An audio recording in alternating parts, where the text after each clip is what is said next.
জেলার একাধিক জায়গায় তল্লাশি চলছে। উত্তর 24 পরগনায় যেমন তল্লাশি হচ্ছে, পশ্চিম মেদিনীপুরে হচ্ছে, ঝাড়গ্রাম, এই সমস্ত জায়গায় কিন্তু একযোগে ইডি আধিকারিকরা তল্লাশি চালাচ্ছেন। এবার আপনাদের নিয়ে যাব সল্টলেকের আরো একটি ঠিকানা, এফই ব্লক। সেখানে আমাদের প্রতিনিধি প্রকাশ সিনহা রয়েছেন। প্রকাশ, এখানে কোথায় তল্লাশি চলছে? দেখো, এর আগে আমরা দেখিয়েছিলাম সেক্টর 5-এ মাইনিং এর অফিসে, এবং সেই মাইনিং এর অফিসের যিনি কর্ণধার অরুণ সারাফ, তার বাড়িতে ইডি আধিকারিকরা সল্টলেকের এফই ব্লকে দাদা आप लोग ईडी के ऑफिसर আমরা দেখতে পাচ্ছি সিআরপিএফ এর জওয়ান, তিনি কিন্তু গেট বন্ধ করে তিনি ভেতরে রয়েছেন, বাইরে থেকে কাউকে প্রবেশ করতে দেওয়া হচ্ছে না। এবং তোমাকে যেটা বলছিলাম, মাইনিং এর যে অফিস, সেই অফিসের যিনি কর্ণধার অরুণ সারাফ, সেই অরুণ সারাফ জিডি মাইনিং প্রাইভেট লিমিটেডের যিনি ওনার, তার বাড়িতে এই মুহূর্তে কিন্তু সল্টলেকের এফই ব্লকে ইডি আধিকারিকরা তল্লাশি অভিযান চালাচ্ছেন। এবং তুমি দেখতে পাচ্ছ গেট বন্ধ, রাস্তার সামনে যে লোহার গেট, সেই গেট বন্ধ, এবং গেটের ভেতরে রয়েছেন সিআরপিএফের জওয়ানরা, কেন্দ্রীয় বাহিনীর জওয়ানরা। অর্থাৎ বাইরে থেকে কেউ ভেতরে ঢুকতে পারবে না এবং ভেতর থেকে কেউ বাইরে আসতে পারবে না। এবং এই মুহূর্তে কিন্তু ইডি আধিকারিকরা সকাল থেকেই বাড়িতে রয়েছেন। মূলত তুমি জানো যে বারবার যেটা ইডি তরফে অভিযোগ আনা হচ্ছে যে বিভিন্ন জেলায়, ঝাড়গ্রাম থেকে শুরু করে পশ্চিম মেদিনীপুর, বালি খাদান নিয়ে সেখানে কিন্তু বেআইনিভাবে বালি পাচার করা হতো। অর্থাৎ মোটাস অফ অপারেন্ডি ছিল যে বালি খাদান নেওয়া হতো, এবং সেই বালি খাদান নেওয়ার সময় একটা কোয়ান্টিটি বলা হয় যে প্রতিদিন এই পরিমাণের বালি বার করা যাবে, কিন্তু তার থেকে 10 গুণ 20 গুণ বেশি বালি সেখান থেকে বার করে অবৈধভাবে পাচার করা হতো। এবং তার জন্য প্রোটেকশন মানি থেকে শুরু করে বিভিন্ন পয়েন্টে কিন্তু টাকা দেওয়া হতো, যেটা ঘুষের টাকা, যেটা প্রোটেকশনের টাকা। অর্থাৎ বালির যে টাকা, কোটি কোটি টাকা পাচার করে যে টাকা আসতো, সেটা কোথায় গেল, আলটিমেট বেনিফিশিয়ারি কারা, কোন কোন প্রভাবশালী ব্যক্তিদের কাছে পৌঁছে গেছে। ইডি আধিকারিকরা দাবি করছেন গত কয়েক মাস ধরে তারা কিন্তু প্রাথমিক অনুসন্ধান করছিলেন, এবং সেই প্রাথমিক অনুসন্ধান করে অরুণ সারাফের নাম, অরুণ সারাফ যার বাড়ির সামনে এই মুহূর্তে দাঁড়িয়ে রয়েছি, সেক্টর 5-এর তার অফিসের সামনে আমরা সকাল থেকে সেই ছবি দেখাচ্ছিলাম, সেখানে ইডি অফিসাররা তল্লাশি অভিযান চালাচ্ছেন। এবং এই মুহূর্তে সল্টলেকের এই যে বাড়ি দেখতে পাচ্ছ, উপরে ইডি অফিসাররা রয়েছেন, তারা আমরা কথা বলবো। अरुण सराफ यहाँ रहते हैं? अरुण सराफ नहीं, हम किसी को नहीं जानते, हम खाली निमंत्रण में आए हैं। अच्छा, ऊपर में ईडी ऑफिसर लोग हैं, आपको कुछ पता है? नहीं। आप यहाँ रहती हैं? नहीं। আচ্ছা, একজন ভেতর থেকে বেরোচ্ছেন, তিনি বলছেন যে তিনি জানেন না বিষয়, কিন্তু যেটা আমরা দেখতে পাচ্ছি কেন্দ্রীয় বাহিনীর জওয়ানরা তারা কিন্তু দাঁড়িয়ে রয়েছেন, ভেতরে প্রবেশ করতে দেওয়া হচ্ছে না। আমরা छोड़ दीजिए, आप छोड़ दीजिए। मैं दादा 1 मिनट आएंगे, 1 मिनट बात करेंगे। अच्छा, ক্যামেরা ওইখান থেকেই ভেতরে আসবে না। একটা কথা বলুন, ইডি অফিসার ভেতরে আছেন তো? না, আন্দার নেই আরে। আচ্ছা, তুমি দেখতে পাচ্ছ ভেতরে কিন্তু এরা কথা বলতে নারাজ। একেবারে অর্থাৎ দুজন ডিরেক্টর, এই জিডি মাইনিং এর দুজন ডিরেক্টর, তাদের অফিসে যেমন তল্লাশি হচ্ছে, তাদের বাড়িতেও কিন্তু ইডি আধিকারিকরা পৌঁছে গিয়েছেন। একদিকে এই ধীমান চক্রবর্তী, যার নাম সামনে এসেছে, তার বাড়ি কল্যাণী, সেখানে তল্লাশি চলছে। সেক্টর 5-এ জিডি মাইনিং এর যে হেড অফিস, সেখানে যেমন তল্লাশি চলছে, তার পাশাপাশি আরেকজন ডিরেক্টর অরুণ সারাফ, তার বাড়ি সল্টলেকের এফই ব্লকে, সেখানেও কিন্তু ইডি আধিকারিকরা পৌঁছে গিয়েছেন। অন্যদিকে যে রেজিস্টার্ড অফিস রয়েছে শখের বাজারে, সেই রেজিস্টার্ড অফিসেও কিন্তু গিয়ে ইডি আধিকারিকরা তল্লাশি কাজ করছেন, যদিও সেখানে বিদ্যুৎ নেই, বিদ্যুৎ বিপর্যয়, এবং সেই কারণে কিছুটা হলেও তল্লাশির কাজ, তদন্তের কাজ থমকে রয়েছে।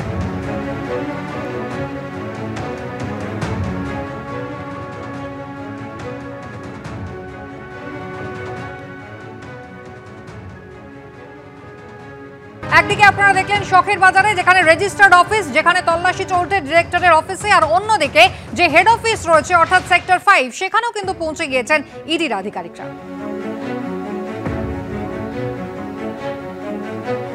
বালি খাদান এবং বালি খাদানের মাধ্যমে বালি পাচার করার অভিযোগে আজকে সকাল থেকে ম্যারাথন তল্লাশি অভিযানে নেমেছেন ইডি আধিকারিকরা। ইডি সূত্রের খবর, একসঙ্গে কলকাতা, পশ্চিম মেদিনীপুর, ঝাড়গ্রাম এলাকায় 22টি জায়গায় ইডি আধিকারিকরা তল্লাশি অভিযান চালাচ্ছেন। আমরা রয়েছি সেক্টর 5-এ। সেক্টর 5-এ এই যে বিল্ডিং দেখতে পাচ্ছেন, এই বিল্ডিংয়ে অফিস রয়েছে জিডি মাইনিং প্রাইভেট লিমিটেড।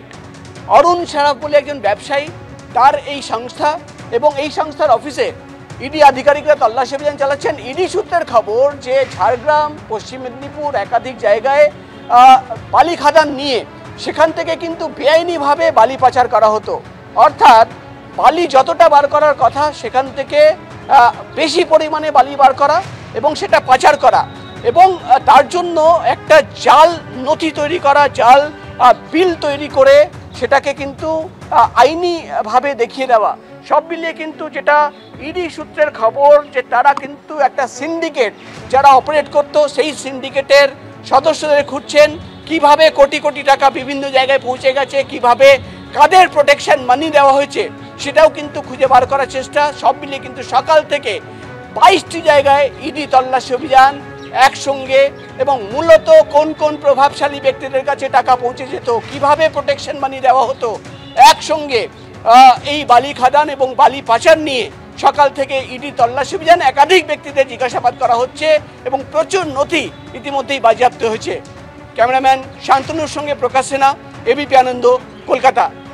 কলকাতায় জিডি মাইনিং এর 3টি জায়গা, সেই 3 ঠিকানায় কিন্তু ইতিমধ্যেই তল্লাশি চলছে। তার পাশাপাশি এবার আপনাদের জেলার ছবি দেখাবো। গোপীবল্লভপুর 1 এবং 2 নম্বর ব্লকের 6টি জায়গায় সুবর্ণরেখার বালি খাদানে তল্লাশি চলছে। গোপীবল্লভপুর 1 নম্বর নয়াবসানে জিডি মাইনিং এর কর্মী শেখ জহিরুল আলী, তার বাড়িতেও কিন্তু হানা দিয়েছেন ইডির আধিকারিকরা। গোপীবল্লভপুর 2 নম্বর ব্লক ভামাল গ্রামে সংস্থার 2 গাড়ি চালকের বাড়িতেও পৌঁছেছেন ইডি আধিকারিকরা। গাড়ি চালক অমরজিৎ বেরা এবং দক্ষিরামবাগের বাড়িতে চলছে তল্লাশি। ভুয়ো চালান অর্ডার দিয়ে বালির গাড়ি চালানোর অভিযোগে আগেও গ্রেফতার হয়েছিলেন এরা।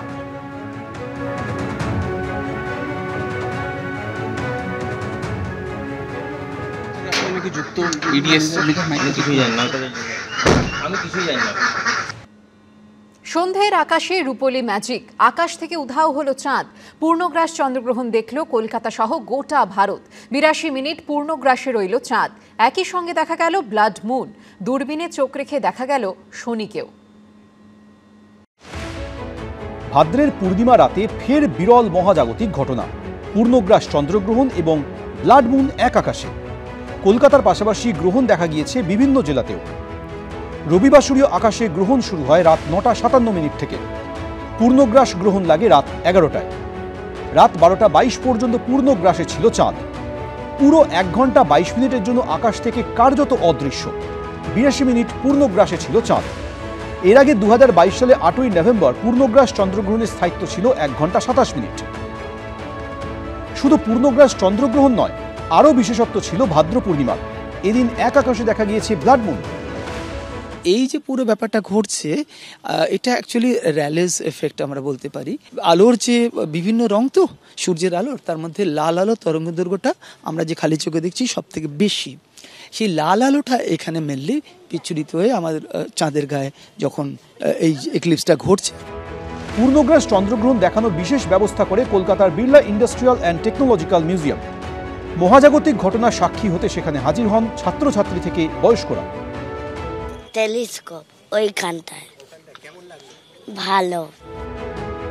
রাত 2:25 মিনিটে পুরোপুরি গ্রহণ মুক্ত হয় চাঁদ। কলকাতা, দিল্লি, মুম্বাই, পুনে, লখনৌ, হায়দ্রাবাদ, ভারতের প্রায় সব শহর থেকেই দেখা গেছে গ্রহণ।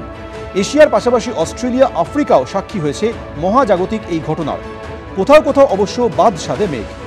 এদিনের আকাশে খুব কাছাকাছি আসে চাঁদ ও শনি। এটিই ছিল এবছরের শেষ পূর্ণগ্রাস চন্দ্রগ্রহণ। জ্যোতির্বিজ্ঞানীদের মতে এরকম দীর্ঘ পূর্ণগ্রাস চন্দ্রগ্রহণ খুব তাড়াতাড়ি ভারত থেকে দেখা যাবে না। তার জন্য অপেক্ষা করতে হবে 3 বছর। এবিপি আনন্দ।